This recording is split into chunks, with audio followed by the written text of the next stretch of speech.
వీలునామా రాసినప్పుడు భగవాన్ సత్యసాయి వయస్సు 42 సంవత్సరాలు. ఆ వయస్సులోనే బాబా వీలునామా రాశారా? అప్పట్లోనే డిక్లరేషన్ రాయాల్సిన అవసరం ఏముంది? ఇలా మొదలు పెడితే అంతులేనన్ని ప్రశ్నలు. జీవించి ఉన్నంతకాలం ఈ డాక్యుమెంట్ గురించి బాబా ఎవరికీ చెప్పలేదా? అన్ని వ్యవహారాలు చూసుకుంటున్న ట్రస్టుకు ఈ విషయం తెలియదా? ట్రస్ట్ కార్యకలాపాల్లో సాయి కుటుంబ సభ్యుల జోక్యానికి శాశ్వతంగా తెరవేసేందుకే ఈ అస్త్రాన్ని బయటకు తీశారా? ఈ ఒక్క డాక్యుమెంట్ శతకోటి ప్రశ్నలు సంధిస్తోంది.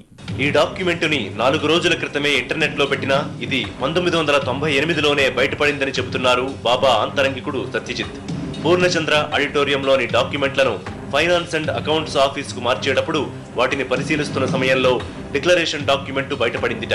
వెంటనే బాబా దృష్టికి తీసుకెళ్తే ఆయన చదవమన్నారని, ఇంత ఇంపార్టెంట్ డాక్యుమెంట్ను ట్రస్ట్ దస్తావేజులతో కలిపి జాగ్రత్త చేద్దామని భగవాన్తో తాను చెప్పినట్టు సత్యజిత్ తెలిపారు. అంటే వీలునామా సత్యజిత్ కు ముందే తెలుసు. సాయి ఆంతరంగికుడైన ఆయన భగవాన్ శివైక్యం తర్వాత దీన్ని ఎందుకు వెల్లడించలేదు? ట్రస్టుకు వారసులెవరన్న ప్రశ్న వచ్చినప్పుడు ఎందుకు మౌనంగా ఉన్నారు? రత్నాకర్ అనేటువంటి ఒక బంధువు ఆయన అది చెల్లదు కానీ మేము గౌరవిస్తామంటున్నారు. అది చెల్లుతుందా లేదనేటువంటిది ఒక వ్యక్తి చెప్పేది కాదు. ఆ యొక్క వీలునామా మీద ఒక రకమైనటువంటి కోర్టు నిర్ధారణ జరగాలి, ట్రయల్ జరగాలి. ఎవరైనా దాన్ని ఛాలెంజ్ చేయొచ్చు. కుటుంబ సభ్యులు, ముఖ్యంగా ఎవరైతే సత్యసాయిబాబు సంబంధించినటువంటి కుటుంబ సభ్యులు ఉన్నారో దాన్ని ఖచ్చితంగా కోర్టులో ఛాలెంజ్ చేయొచ్చు. కాకపోతే ఏంటంటే అది రేపు వాళ్ళు ప్రూవ్ చేయాలి. ఇది ఇన్వాలిడ్ వీలునామా అనేటువంటిది ప్రూవ్ చేయగలిగినట్లయితే అప్పుడు చెల్లదు. అప్పటి వరకు మాత్రం ఒక వ్యక్తి చెల్లదన్న మాత్రాన్ని చెల్లదు. ఖచ్చితంగా వీలునామా అనేటువంటిది ఆయన 1967లో మేజర్ అయి రాశారు. విట్నెసెస్ ఉన్నారు, చట్ట ప్రకారంగా రాశారు. కాబట్టి ఖచ్చితంగా సత్యసాయిబాబా ఆస్తులు ఆయన యొక్క వీలునామా ప్రకారం ప్రజలకే చెందుతాయి. డిక్లరేషన్ డాక్యుమెంట్ ను బాబాకు చూపించిన తర్వాత కొంతసేపు ఆలోచించి 3 ముక్కలు తనతో చెప్పారని సత్యజిత్ చెబుతున్నారు. అందులో మొదటిది, ఆఫీసుకు పంపించవద్దు, భద్రంగా పెట్టుకో, పనికి వస్తుందని అన్నట్టు సత్యజిత్ తెలిపారు. బాబా శివైక్యం తర్వాత ఇందూలాల్ షా దగ్గర ఈ డాక్యుమెంట్ గురించి ప్రస్తావించారని ఆయన చెబుతున్నారు. బాబా 86వ జయంతి సందర్భంగా దీని గురించి గుర్తు చేయగా అటెస్టేషన్ అఫిడవిట్ ఇచ్చారని వివరించారు. మరి అన్ని అంశాలు సవ్యంగా చేయించిన సత్యజిత్ దాన్ని బయటపెట్టడంలో ఇంత ఆలస్యం ఎందుకు చేశారు? అది కూడా లక్షల కోట్ల ఆస్తులకు సంబంధించిన వీలునామాను ఇంటర్నెట్ లో పెట్టాల్సిన అవసరం ఏముంది?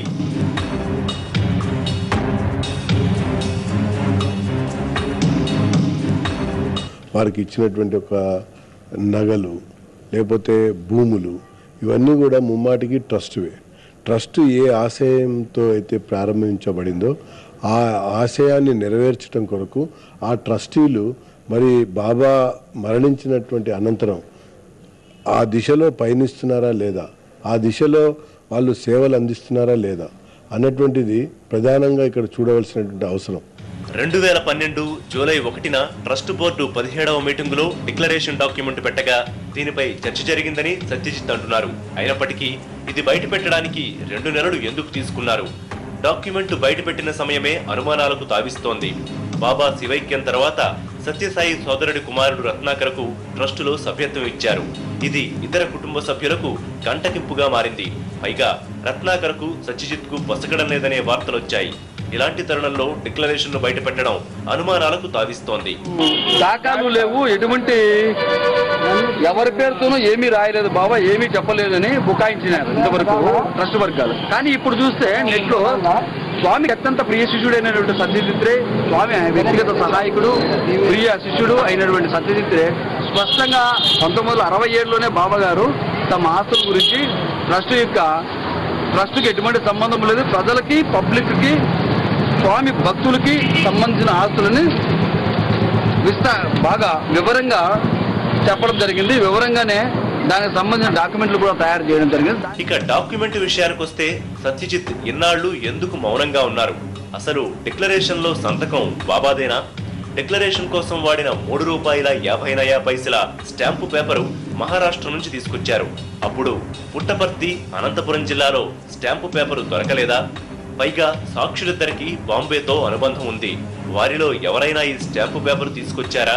ఈ ప్రశ్నలకు సమాధానం లేదు. డాక్యుమెంటులోని సంవత్సరం దగ్గర పొట్టివేతలున్నాయి. అక్కడ పొట్టి సంతకం ఎవరిది? 2 అంకెలు టైప్ చేసి మిగతా 2 అంకెల్లో ఒకదాన్ని పెన్నుతో ఎందుకు రాశారు? స్టాంపు పేపరు 1965 జూలై 8న తీసుకున్నట్టు ఉంది. అంటే డిక్లరేషన్ రాయడానికంటే 2 ఏళ్ల క్రితం స్టాంపు పేపర్ అది. ఇక్కడ మరో ముఖ్య విషయం, దీనిని రిజిస్టర్ చేయించలేదు. లీగల్ గా చూస్తే ఇదో అన్రిజిస్టర్డ్ వీలునామా. అలాగే 1967లో ట్రస్టుకు ఉన్న ఆస్తిపాస్తులేమిటో కూడా ప్రస్తావించలేదు. అప్పుడే ఈ డాక్యుమెంట్ రాయాల్సిన పరిస్థితి వచ్చింది. అప్పటికే బాబాకు కుటుంబ సభ్యులతో విభేదాలున్నాయా, లేకుంటే తన మరణం గురించి బాబా ఆందోళన చెందారా? ఒక వ్యక్తి ఏ సంవత్సరంలో వీలునామా రాయాలనేటువంటిది చట్టం ఎక్కడా చెప్పలేదు. ఎందుకంటున్నానంటే వీలునామా అనేటువంటిది ఒక వ్యక్తి మేజర్ అయిన తర్వాత మరణించే సమయం వరకు ఈ మధ్యకాలంలో ఎప్పుడైనా వీలునామా అనేటువంటిది ఎగ్జిక్యూట్ చేయొచ్చు. అంటే అది సత్యసాయిబాబా గారు 1967 అప్పుడు రాయాలనిపించింది కాబట్టి రాశారు. కాకపోతే ఏంటంటే అది చనిపోయిన తర్వాత మాత్రమే దానికి ఒక వ్యాలిడిటీ వస్తుంది, ఒక ఫోర్స్లోకి వస్తుంది. ఇప్పుడు ఏంటంటే చనిపోయారు కాబట్టి అది ఎవరి దగ్గర అయితే భద్రపరిచి ఉందో, కాకపోతే ఏంటంటే ఆ వీలునామాలో ఒక ఇండిపెండెంట్ విట్నెసెస్ ఉండాలి, సాక్షులు ఉండాలి. అంటే ఒక గౌరవప్రదమైనటువంటి వ్యక్తులు కూడా దాన్ని అటెస్ట్ చేసినట్లయితే ఖచ్చితంగా చెల్లుతుంది. 1967లో చేసినంత మాత్రాన ఇవాళ సత్యసాయిబాబా వీలునామా చెల్లకపోవటానికి ఏం లేదు. కుటుంబ సభ్యులతో విభేదాలున్నాయనుకున్న సత్యసాయి తన సోదరుడు జానకిరామయ్యను ఎందుకు అంతలా నమ్మారు? జానకిరామయ్య చనిపోయే వరకు బాబా సేవలోనే తరించారు కదా. జానకిరామయ్య ఉన్నంతకాలం అన్ని వ్యవహారాలు ఆయనే చూసుకున్నారు. ఆయన చనిపోయిన తర్వాతే ప్రశాంతి నిలయంలో ట్రస్టు చేతిలో బాబా బందీ అయ్యారనే విమర్శలొచ్చాయి. డిక్లరేషన్ ఇప్పుడు బయటికి రావడం వల్ల ఎవరికి లాభం, ఎవరికి నష్టం? ఆస్తులపై పూర్తి హక్కులు ట్రస్ట్ బోర్డుకు లేవు కాబట్టి అసలు బాబా ఆస్తులు ఎక్కడ ఏమేమి ఉన్నాయనే విషయాన్ని ఇకనైనా ట్రస్టు వెల్లడిస్తుందా? ట్రస్ట్ యొక్క ఆస్తులు అన్యక్రాంతం అవుతున్నాయి, ట్రస్ట్ సరైనటువంటి పద్ధతిలో నడవటం లేదు అనేటువంటి అపోహలు అనేటువంటి వార్తలు ఏవైతే వస్తున్నాయో వాటిని దూరం చేయడం కొరకు ఈ తాజాగా వెలువడ్డటువంటి విల్లుని ఆధారంగా చేసుకొని మరింత చిత్తశుద్ధితో, అంకిత భావంతో, సేవాభావంతో బాబా పట్ల ఉన్నటువంటి నమ్మకాన్ని చాటడం కొరకు ఈ ట్రస్టీలు, ఆ భక్తులు అందరూ కూడా కలిసి వ్యవహరించి నడుచుకోవాలని చెప్పని సందర్భంగా కోరుతున్నా.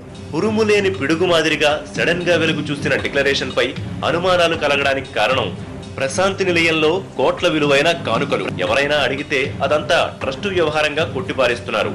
వీటి గురించి జరుగుతున్న కీచులాట్లో భాగంగానే డిక్లరేషన్ డాక్యుమెంట్ వెలుగు చూసిందనేవారు లేకపోలేదు. ఏదేమైనా తాజా డాక్యుమెంటుతో ప్రశాంతి నిలయం మరోసారి వార్తల్లోకెక్కింది. తాజా వివాదానికి, సందేహాలకు ట్రస్ట్ ఏమైనా సమాధానం చెబుతుందా, లేక ఎప్పటిలాగే మౌనంగా ఉంటుందా? బాబా సేవా కార్యక్రమాలను ఎవ్వరూ ప్రశ్నించలేరు. వీటి ద్వారా ఎంతో మంది పేదలు లబ్ధి పొందారు, పొందుతూనే ఉన్నారు. బాబా భౌతికంగా లేకున్నా సేవా కార్యక్రమాలను కొనసాగించాలి అన్నదే భక్తుల కోరిక. ట్రస్ట్ బోర్డు ఏర్పాటు చేయటం వెనుక లక్ష్యం కూడా అదే. అయితే తాజా వివాదాలు చూస్తుంటే బోర్డు లక్ష్యాన్ని నెరవేరుస్తుందా అనే సందేహం కలగటం ఖాయం. వ్యక్తుల్లో ఎలాంటి దురుద్దేశాలు లేకున్నా ఎలాంటి చెడ్డ పనులైనా చేయించే శక్తి డబ్బుకుంది. ట్రస్ట్ వ్యవహారాలన్నీ పారదర్శకంగా ఉంటే ఎవరికీ ఎలాంటి సందేహాలు రావు. బాబా డిక్లరేషన్ను ఇంటర్నెట్లో పెట్టినట్టే ట్రస్ట్ ఆస్తులు, విరాళాలు, ఖర్చులు అన్నీ ఇంటర్నెట్లో పెడితే ఎవరికీ భయపడాల్సిన అవసరం లేదు. ట్రస్ట్ బోర్డు మెంబర్స్ ఈ దిశగా అడుగు వేస్తారా? ఇది ఇవాల్టి స్టోరీ బోర్డ్. మరో అంశంపై విశ్లేషణతో రేపటి స్టోరీ బోర్డులో మళ్ళీ కలుసుకుందాం. జనగణమన పాడుదాం, మన దేశాన్ని గౌరవిద్దాం. నమస్తే.